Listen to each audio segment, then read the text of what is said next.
But all the 5 carbon atoms are not sp2 hybridised.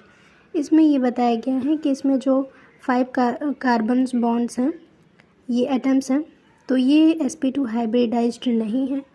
और साथ में 4x इलेक्ट्रॉन, इसमें मतलब कि 4x इलेक्ट्रॉन पाई गई हैं। तो इसका भी जैसे कि निकाला जाएगा तो इस तरीके से एग्जाम्पल 4n का दे दिया है +2 = 4, 4n = 4 - 2 = 2।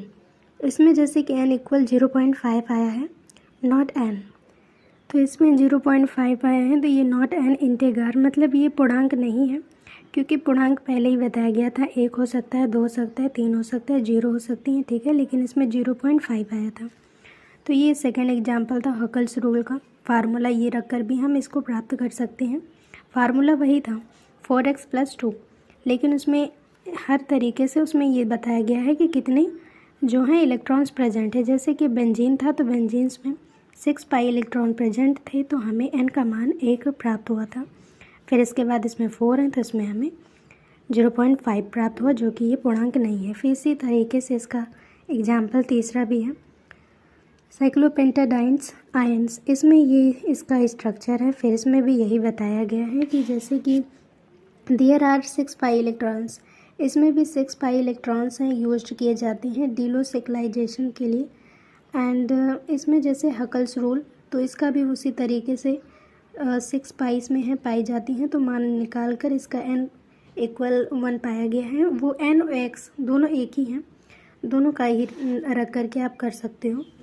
फिर इसके बाद जैसे कि एग्जाम्पल 4 हैं, जैसे कि नेप्थलीन।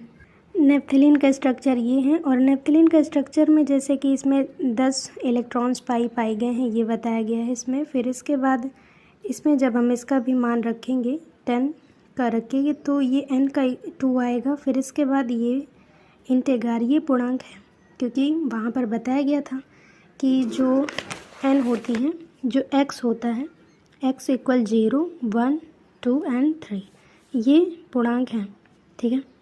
फिर इसके बाद जो बताया गया है कि एग्जाम्पल